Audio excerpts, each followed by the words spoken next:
प्रीति, एक घटना सबसे पहले दिल्ली में होती है, उसमें अंबेडकर नगर की भी एक बच्ची का दुखद अंत हो जाता है। वो कुछ सपने लेके पहुंची होती है और दिल्ली में अब उस पर सियासत चल रही है कुछ। लेकिन आनन फानन में उत्तर प्रदेश सरकार भी एक्शन में आ जाती है। आपकी लाइव रिपोर्ट अनअकैडमी वाली भी हमने देखी, वीसी से बातचीत भी देखी। लेकिन क्या लग रहा है, ये सिर्फ 2-3 दिन ड्राइव चल के, क्योंकि आप एक चीज लगातार अधिकारियों को और अपने जो रिपोर्ट थी उसमें इंगित कर रही थी कि हजरतगंज के में कोचिंगों में 4 बार आग लगने की घटना घट चुकी है। ये कहते हैं कि अच्छा रहा कि कोई ऐसी बड़ी दुर्घटना नहीं घटी। बचने के लिए क्या, आपको क्या लग रहा है, ये 1-2 दिन होके खत्म हो जाएगा कि अब के अधिकारी लग रहे हैं कि वो सब एक एक चेकिंग हो रही है?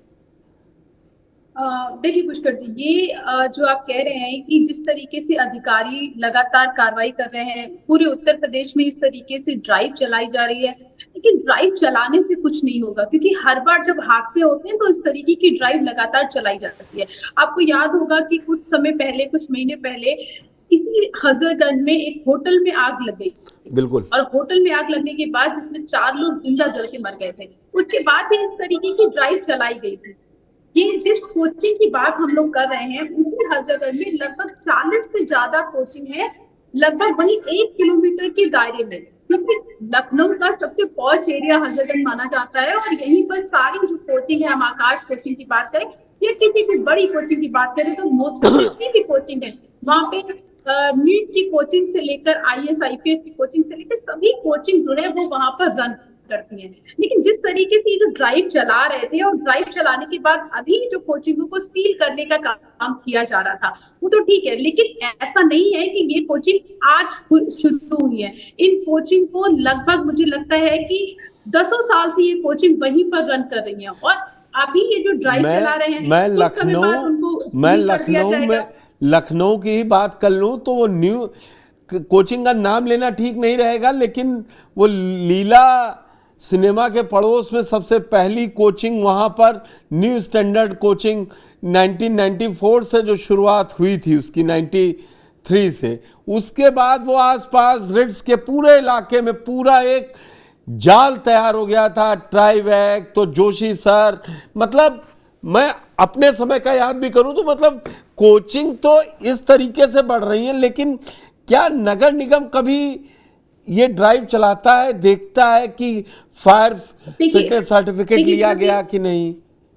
जब इस तरीके के जब हादसे होते हैं तो 2-4 दिन जरूर ड्राइव चलती है और कोचिंग को सील भी किया जाता है, होटलों को भी सील किया जाता है, लेकिन उसके बाद जो मामला है वो वहीं पर खत्म हो जाता है। हम होटलों की बात कर रहे थे तो होटल में जिस तरीके से लोग मरे थे, पिछली बार जो लोग जब जल के मरे थे तो उस पर बुलडोजर चलवाने की कार्रवाई थी कि उस पर बुलडोजर चलाया जाएगा, उस होटल को सील किया जाएगा। लगभग 1 साल से ज्यादा का समय हो गया, लेकिन उस होटल पे अभी तक कोई कार्रवाई नहीं हुई। ये कोई एक होटल की बात नहीं है, ये एक कोचिंग की बात नहीं है।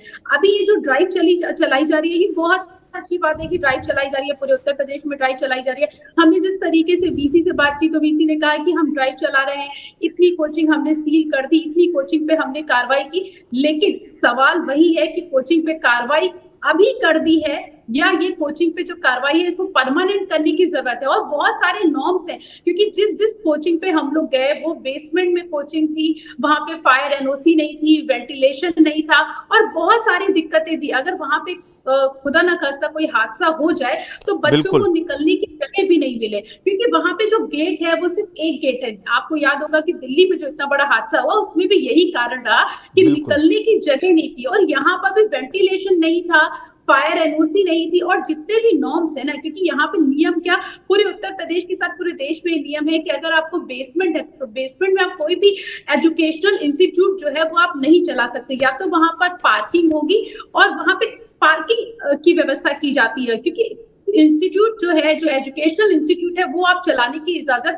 होती ही नहीं है, ना परमिशन होती है, ना एनओसी होती है। लेकिन इस तरीके से मतलब काफी समय से जो कोचिंग इंस्टीट्यूट है वो चलाते हैं, और बच्चे जो हैं वो वहां पे पढ़ने के लिए मजबूर है, क्योंकि उनके पास और कोई ऑप्शंस नहीं है। बहुत सारे बच्चे हैं जो वहां पे कोचिंग में पढ़ते हैं, और माँ बाप भी क्या करें, क्योंकि उनके पास कोई ऑप्शन नहीं है, क्योंकि अगर उनको बच्चों को पढ़ाना है, हर माँ बाप का सपना होता है कि बड़ा ऑफिसर बनाना है, तो कहीं ना कहीं कोचिंग एकमात्र सहारा होता है कि कोचिंग में पढ़ेंगे, अच्छी एजुकेशन मिलेगी, अच्छे टीचर्स हैं, अच्छे गाइड करेंगे। लेकिन प्रॉब्लम ये है कि जहाँ पे वो पढ़ रहे हैं वहाँ का एटमॉस्फेयर कैसा है, किस तरीके से चीजें, वो देखने वाली बात है। हालांकि एलडीएवीसी जरूर कह रहे थे कि हम उस पर कार्रवाई कर रहे हैं, आगे भी इसमें कार्रवाई करते रहेंगे, लेकिन कितने दिन कार्रवाई करेंगे? और अभी तो इन्होंने कोचिंग सील कर दी है, बिल्कुल। लेकिन क्या ये सील कब तक रहेगी? ऐसा ना हो कि एक दो महीने प्रीति बाद लौटूंगा आपके पास, लौटूंगा आपके पास। प्रीति, मेरे साथ दो बड़े शहरों में, एक कानपुर और दूसरा प्रयागराज, और प्रयागराज से मेरे साथ इस समय अपूर्वा भार्गव जी जुड़ चुकी हैं, जो चेयरमैन है ईडन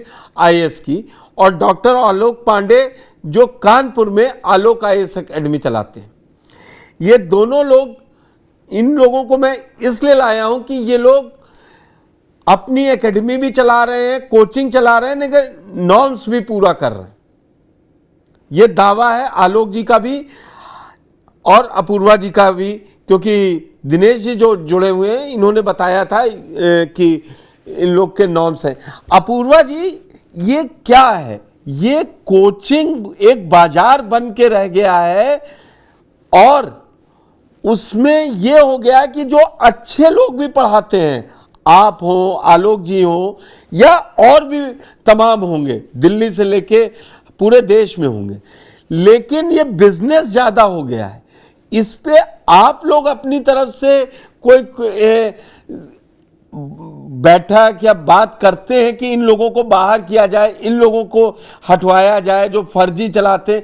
मतलब एक रैकेट चलता है। अगर मैं बात करना, बोलना शुरू कर दूंगा तो वही हो जाएगा कि इस, अब तो आलम ये हो गया है कि 8th क्लास से बच्चे का एडमिशन करवाना शुरू कीजिए, तब वो एलएन में जाके हो जाएगा।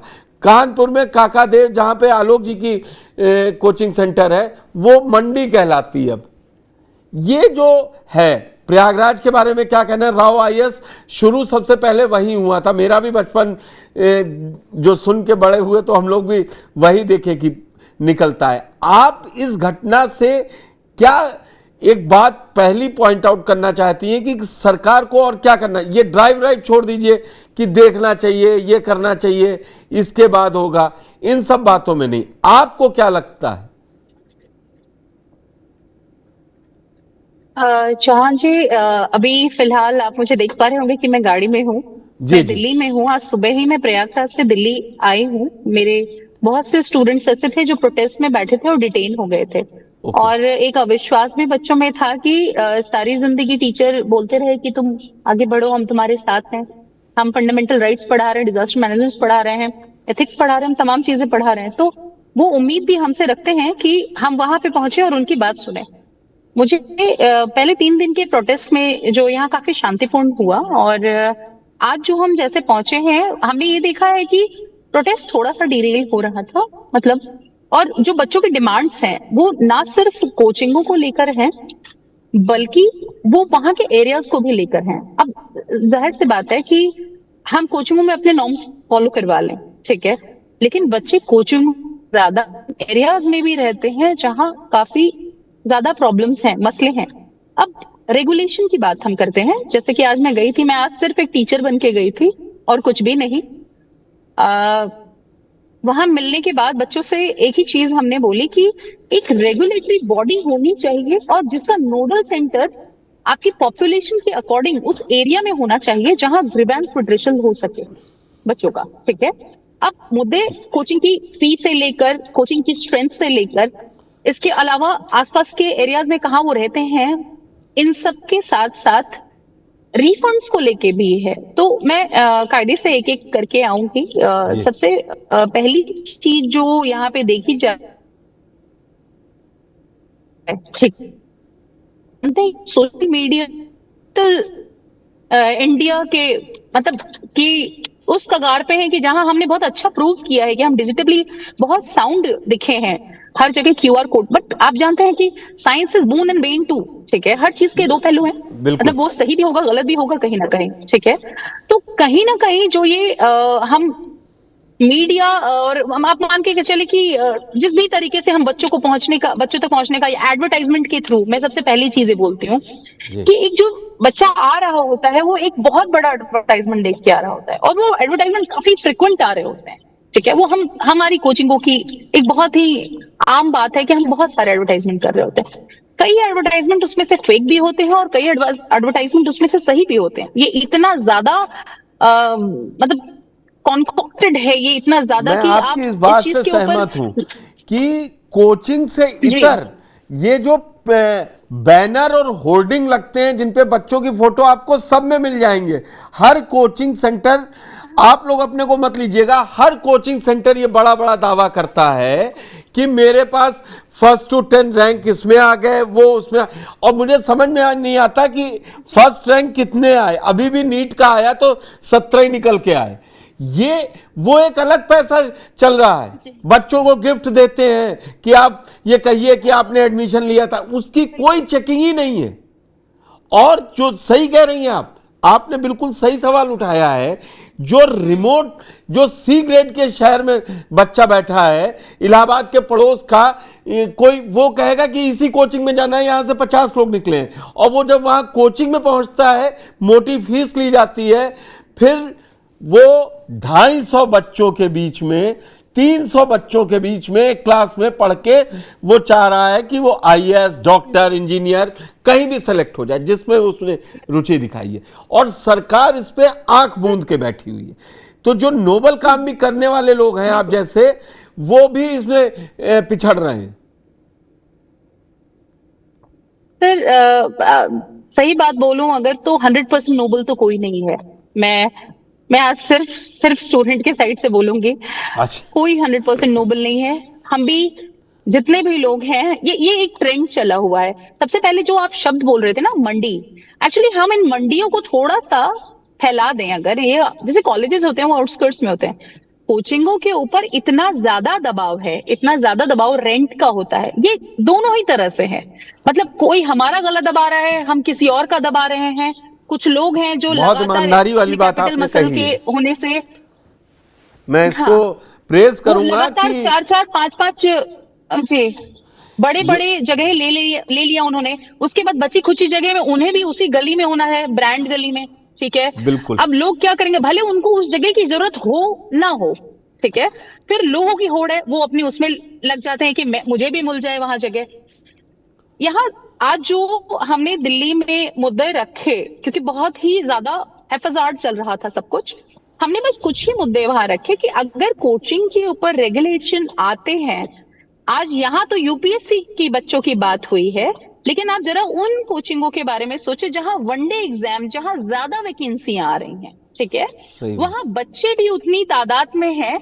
यहाँ पे एक बहुत ही दिल छू लेने वाली बात, बहुत अजीब सी बात हुई, शायद मैं इस बात से थोड़ी दुखी हुई कि बच्चे बहुत महंगी फीस आईएएस कोचिंग वालों को देते हैं, वहां 5-5 करोड़ रुपए का कॉम्पेंसेशन मांगा जा रहा है। आप मुझे एक बात बताएं सर, अगर कोई 1000 रुपए भी भरता है तो क्या उसकी जान सस्ती हो जाती? नहीं, तो नेवर। इसका मतलब है कि बहुत जरूरी है कि हम थोड़ी भीड़ को कंट्रोल करें, pupil to teacher ratio maintain करें हम उस शायद चीज वो को। स्कूल में पढ़ाने, मैं नेक्स्ट राउंड में आऊंगा तब बात करूंगा इस पे।